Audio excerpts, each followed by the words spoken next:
आज हम करेंगे chapter 15 north India after Mauryan and Shungas. देखो पहले नॉर्थ इंडिया पे मौर्यन और पहले मौर्यन का राज था, फिर शुंगाज का राज था। उसके बाद किसका राज है इसके बारे में हम डिटेल से पढ़ेंगे। तो after the decline of Mauryan empire the power came into the hands of the Shungas in north India.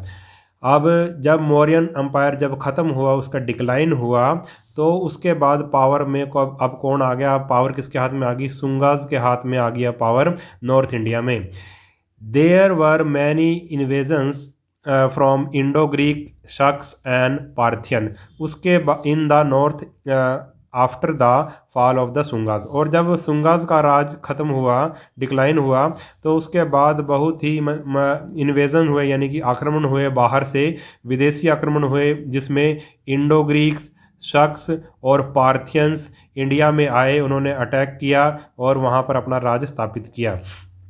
Kalinga and Andhra Pradesh become independent. जो कलिंगा का राज था और आंध्र प्रदेश, वो क्या हो गए भाई? इंडिपेंडेंट हो गए, आज़ाद हो गए। Kushans the invader made India their home and settled here. जो कुशान थे, जो विदेशी आक्रमणकारी थे, जो बाहर से आए थे, वो क्या भाई, उन्होंने इंडिया में आए वो, और इंडिया में ही वो बस गए। Later they became a part of Indian society, और बाद में वो इंडियन सोसाइटी का ही एक पार्ट बन गए।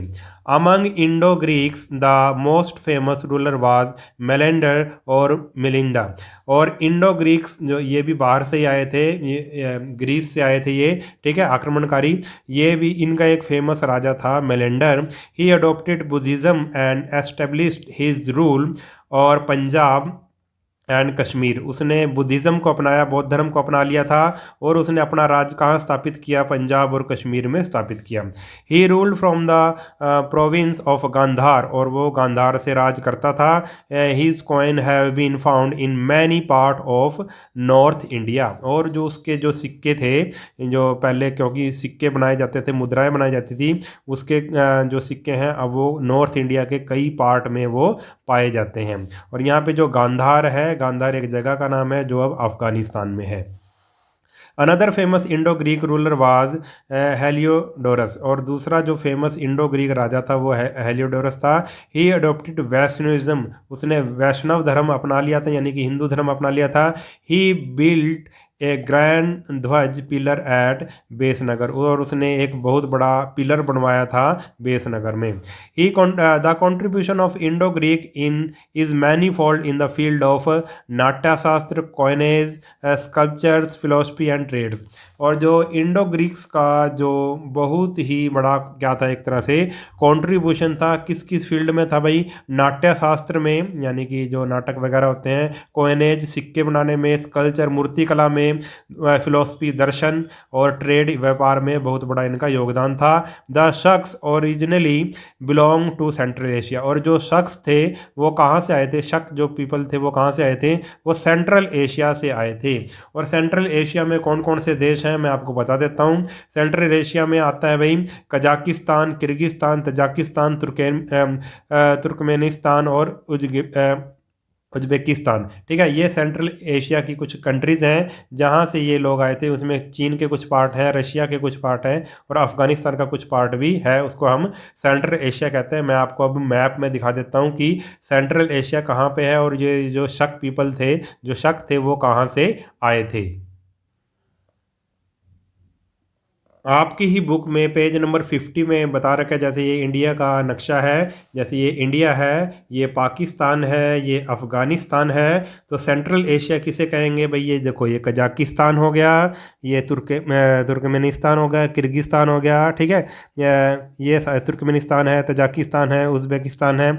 ये जो 5 कंट्रीज़ हैं, ये इसी को हम क्या बोलते हैं भाई? सेंट्रल एशिया कहते हैं। यहीं से क्या आए थे भाई? शख्स लोग आए थे, ठीक है। और पार्थियन पार्थियन जिसके बारे में हम पढ़ेंगे, पार्थियन आए थे ईरान से, पर्शिया जिसको बोलते हैं, ईरान से आए थे ये। और जो कुषाण थे, जो कुषाण आए थे चाइना से, चाइना से होते हुए ऐसे कजाकिस्तान से होते हुए, अफ़गानिस्तान से होते पाकिस्तान तक ये आए थे इंडिया के पास, ठीक है। तो ये कुछ फॉरेन इन्वेडर्स थे, ये जो विदेशी हमलावर थे जो बाहर से इंडिया में आए थे और अपना राज स्थापित किया था। और ग्रीक इंडो किसको कहा है? ये ग्रीस से आए थे, यूरोप से आए थे, इस पार्ट से आए थे, यूरोप से, ठीक है, आए थे इंडिया में ये, ठीक है। तो इन्हीं के बारे में हम डिटेल से पढ़ेंगे। हाँ, तो मैं ये बता रहा था आपको, द शख्स और ओरिजिनली जो शक पीपल थे, originally belong to central Asia से आए थे। दे डिफीटेड द बैक्टेरियन, यानी कि उन्होंने ग्रीक्स को हराते हुए वो इंडिया में उन्होंने प्रवेश किया था। द शख्स गॉट डिवाइडेड इनटू 5 ब्रांचेज, जो शकाज थे वो 5 ब्रांचेज में डिवाइड हो गए थे। And establish their rule in Punjab and Afghanistan, और उन्होंने अपना रूल पंजाब और अफगानिस्तान में बनाया था। देयर कैपिटल वाज तक्षशिला, जो उनकी कैपिटल थी, राजधानी थी, वो तक्षशिला थी। Which is now named as Rawalpindi in Pakistan, और जो अब पाकिस्तान में है जिसको रावलपिंडी कहा जाता है, उसका नाम रावलपिंडी है।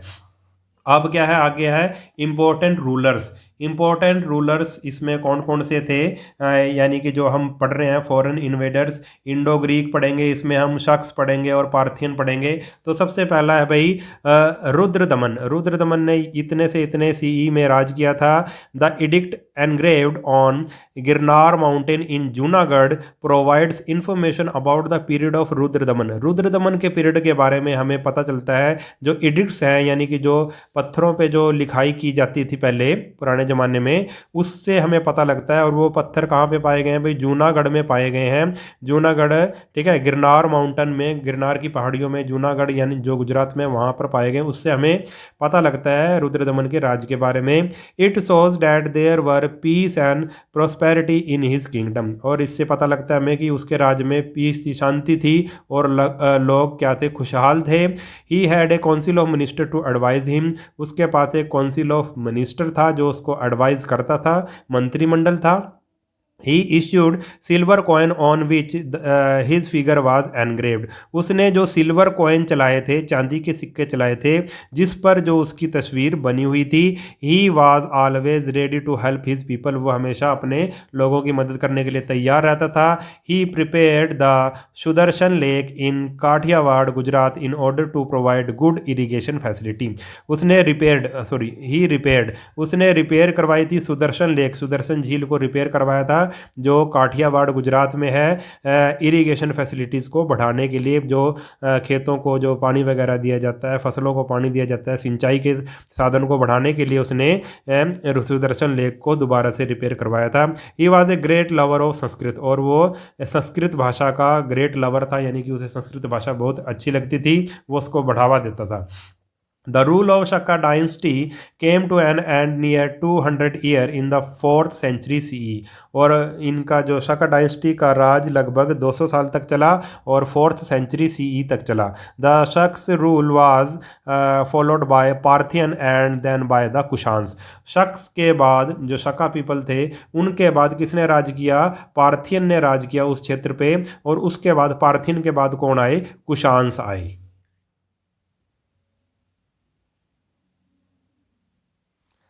आगे हम पढ़ेंगे कुशान्स के बारे में। 78 से 123 ईसी तक इन्होंने राज किया। According to Chinese historian, Chinese जो हिस्टोरियन है उनके अनुसार, एंड ट्रैवलर्स, और जो यात्री थे चाइनीज़ हिस्टोरियन और ट्रैवलर्स, उन्होंने बताया है कि जो Kushan belong to the province of Kansu of western China, ये कहाँ से संबंधित थे? कुशान लोग चाइना से संबंधित थे, वेस्टर्न चाइना से संबंधित थे, जो कांस उनकी डिस्ट्रिक्ट थी उससे संबंधित थे, वहाँ से वो आए थे। दे वर नॉन एज यूची, उसको यूची कहा जाता है।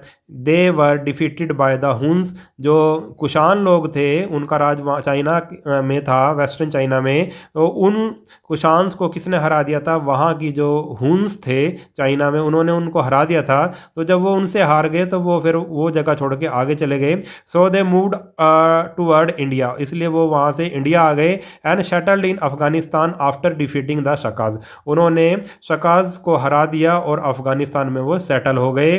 दे extended their territories to Sindh, Punjab and the greater part of the Gangetic basin. और फिर बाद में उन्होंने अपनी जो टेरिटरी है यानी अपना राज बढ़ा दिया, वो सिंध, पंजाब और जो भारत के जो गंगा के मैदान तक वो लगभग आ गए।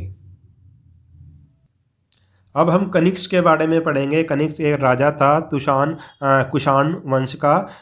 उसने 78 से लेकर 101 सी तक राज किया था। He was the most able and powerful Kushan ruler. वो सबसे ज़्यादा पावरफुल और मतलब बहुत ही अच्छा कहेंगे योग्य कुषाण रूलर था। He supported Buddhism whole heartedly. उसने जो बुद्ध धर्म को बहुत ही सपोर्ट किया।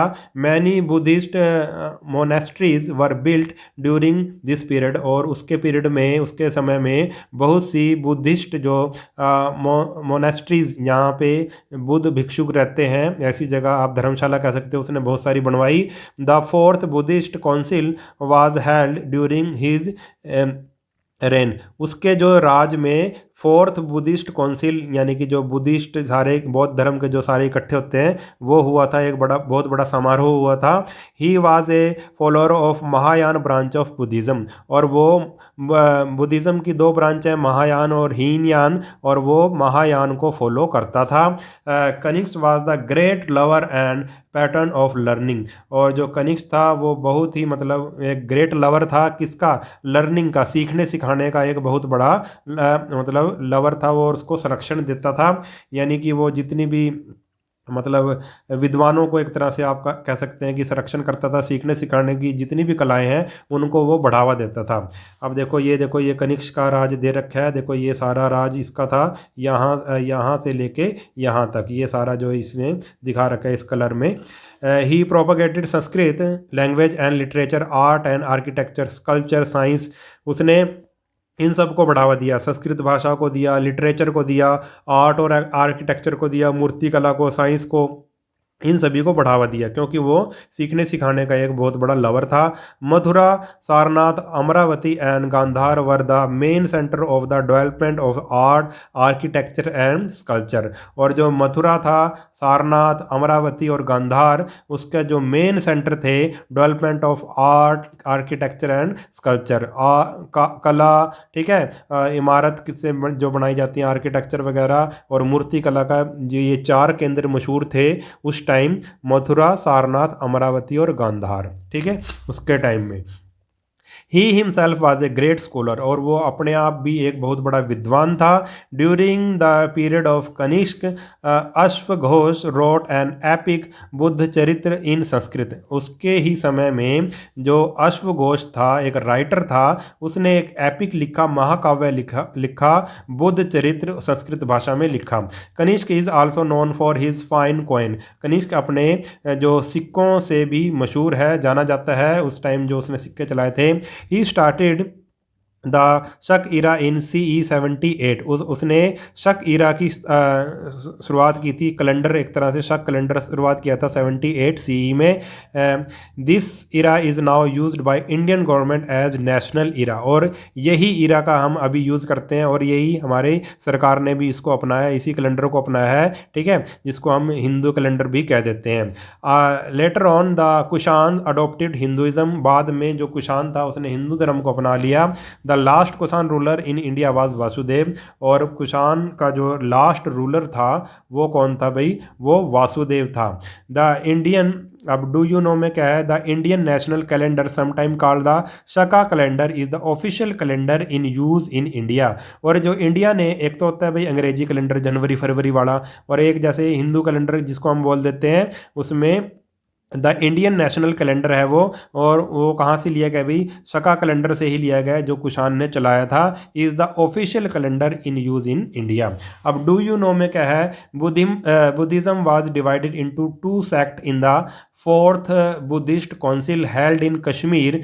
अब जो मतलब एक बुलाई गई थी, काउंसिल बनाई गई थी, सभा बनाई गई थी, बौद्ध धर्म की चौथी सभा बुलाई गई थी। उसमें बौद्ध धर्म को दो भागों में बांट दिया गया, महायान और Hinayana. The followers of Mahayana believe that Buddha was incarnation of God and his images were worshipped. और जो महायान को जो मानते थे वो ये मानते थे कि जो बुद्ध हैं वो किसी भगवान के अवतार हैं और जो उनकी इमेजेस यानी कि मूर्ति वगैरह की वो पूजा करते थे। और दूसरी तरफ जो हीनयान थे regarded Buddha as only a guide and a teacher and not god. और जो हीनयान लोग थे वो भगवान का अवतार बुद्ध को नहीं मानते थे, वो सिर्फ एक गुरु मानते थे, उन्हें एक टीचर मानते थे, भगवान नहीं मानते थे। आगे है effect of contact between central Asia and north India. अब ये जो सारे लोग थे जो अभी अपने पढ़े हैं वो बाहर से आए थे, तो उसका इफेक्ट क्या पड़ा नॉर्थ इंडिया के कल्चर पर वो हम पढ़ेंगे। The contact with the Greeks, Sakas, Parthian and Kushan made a deep impact on the Indian society. और जो जब हमारा जो नॉर्थ इंडिया ग्रीक्स लोग, शख्स, पार्थियंस और कुशान के जब कॉन्टैक्ट में आया तो इसकी सोसाइटी में, इंडिया की सोसाइटी में एक गहरा प्रभाव पड़ा। Till then Indian were using unstitched clothes. और जो हमारे जो भारत के लोग थे उनसे इनके आने से पहले बिना सिले हुए कपड़े पहनते थे। The Kushans introduce the use of stitched cloth like long coats and long boots, trouser and tunics. जो कुशान लोग थे उन्होंने ही इंट्रोड्यूस किया था सिले हुए कपड़े इंडिया में, जैसे कि कोट, पैंट, ठीक है, बूट्स, ट्राउज़र और ट्यूनिक्स। ट्यूनिक्स होता है जैसे कोई गाउन वगैरह होता है, चोगा सा होता है, ठीक है, ऊपर से लेकर नीचे तक डाला जाता है। तो they also introduce the use of helmet. और उन्होंने ही हेलमेट का यूज़ की शुरुआत की थी। They adopted Indian religion and became an integral part of Indian society. जो कुशान लोग थे उन्होंने इंडियन रिलीजन, इंडियन धर्म को अपना लिया और इंडियन सोसाइटी का एक महत्वपूर्ण भाग बन गए। Kushans were accepted as Kshatriya and they worshipped Shiva and Vishnu. और कुशान लोगों को क्षत्रिय मान लिया गया, क्षत्रिय, ये क्षत्रिय हैं और वो शिव और विष्णु की पूजा करते थे। दे आल्सो इन्फ्लुएंस्ड और आर्ट ऑफ कॉइनेज। उन्होंने हमारे सिक्के जो बनाने की कला है उस पर भी गहरा प्रभाव डाला। They were the first ruler to issue round shaped coin with images on both side. ये ही जो कुशान रूलर ही थे उन्होंने ही सबसे पहले राउंड शेप्ड, इस तरह के गोल सिक्के चलाए थे और जिसके दोनों तरफ इमेज बनी होती थी। आर्ट एंड आर्किटेक्चर पे क्या प्रभाव पड़ा भाई? The contact with Greek, Sakas, Parthian and Kushan made a great impact on art and architecture of India. जो ये ग्रीक थे, शख्स थे, पार्थियन थे और कुशान थे, इनके कारण हमारे जो आर्ट और आर्किटेक्चर यानी कि इमारत बनाने की कला वगैरह पर भी बहुत गहरा प्रभाव पड़ा। Gandhara school of art and Mathura school of art were developed during this period. इस time Gandhara school of art और मथुरा स्कूल ऑफ आर्ट विकसित हुए इस समय में। The art of sculptures was also deeply influenced. और जो मूर्ति कला थी उस पर भी बहुत गहरा प्रभाव पड़ा। Their subject were Indian but Greek in style. जो मूर्तिकार थे, जो मूर्तियां बनाते थे, उनके सब्जेक्ट तो इंडियन थे मगर उनका स्टाइल बनाने का क्या था? ग्रीक्स था, ग्रीक लोगों की तरह था। हेयर एंड फेस जो बनाते थे वो ग्रीक लोगों की तरह था। The Greek contributed to the development of Indian theatre by introducing the use of yavanika on the stage. और जो ग्रीक थे उन्होंने इंडियन जो थिएटर था, जो जैसे नाट्य शास्त्र था, उस पर भी बहुत गहरा प्रभाव छोड़ा। और क्या किया अभी उन्होंने, किस चीज़ का क्या चीज़ लेकर आए, वो क्या किस चीज़ का प्रयोग उन्होंने सबसे पहले किया? यवनिका, जो स्टेज पर जो पर्दा का यूज़ उन्होंने ही हमें सिखाया। Look at the two images of the Buddhas and find out the similarity and differences in two school of art. अब बुद्ध की ये दो मूर्तियाँ स्कूल ऑफ आर्ट में बनाई गई हैं, ये गांधार से बनाई गई हैं, ये मथुरा स्कूल ऑफ आर्ट में बनाई गई हैं। दोनों में आप डिफरेंस देख सकते हैं। अब साइंस एंड टेक्नोलॉजी में क्या प्रभाव पड़ा? Indian updated their knowledge in astronomy and astrology. और जो इंडियन की जो नॉलेज बढ़ी किस में? एस्ट्रोनॉमी। एस्ट्रोनॉमी होता है जैसे कि हाथ वगैरह देखते हैं, ठीक है, या कुंडली, जन्म कुंडली वगैरह देखते हैं ग्रह नक्षत्र के द्वारा, ठीक है, उसको एस्ट्रोनॉमी कहते हैं, ज्योतिष ज्ञान कहते हैं जिसको, विज्ञान। और एस्ट्रोलॉजी यानी कि तारों सितारों के बारे में, जो हम ग्रहों के बारे में जो ज्ञान करते हैं उसको एस्ट्रोलॉजी कहते हैं। The term horoscope has been derived from the Greek term horashastra. और जो होरोस्कोप जो वर्ड है वो ग्रीक वर्ड है जो होरोशास्त्र से निकला है। The manufacturing of leather shoes started during this period. और चमड़े के जूते बनाने का जो स्टार्टिंग हुई थी वो भी इसी पीरियड में स्टार्ट हुआ था, इसी समय स्टार्ट हुआ था। ये भी हमने विदेशों से ही सीखा था, विदेशियों से सीखा था जो आक्रमणकारी आए थे। Red pottery and use of burned bricks also become popular. और इन दोनों भाई, रेड पोट्री यानी कि लाल मिट्टी के बर्तन, और ब्रंट जो पक्की ईंटें जो बनाई जाती थी, मतलब आग लगाकर जो पक्की ईंटें बनाई जाती थी, वो पॉपुलर हो गई थी इन दिनों।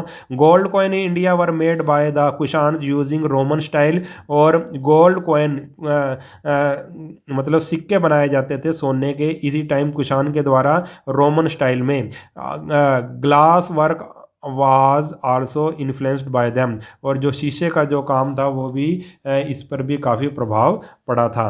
Language and literature. लैंग्वेज और लिटरेचर में क्या प्रभाव पड़ा भाई?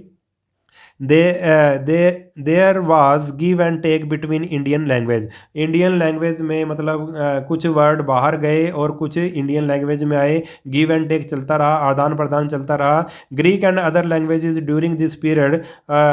ग्रीक और दूसरी लैंग्वेजेस के बीच में आदान प्रदान चलता रहा। कुछ हमारी भाषा में शब्द आए बाहर के, और हमारी भाषा के जो शब्द थे उन्होंने लिए।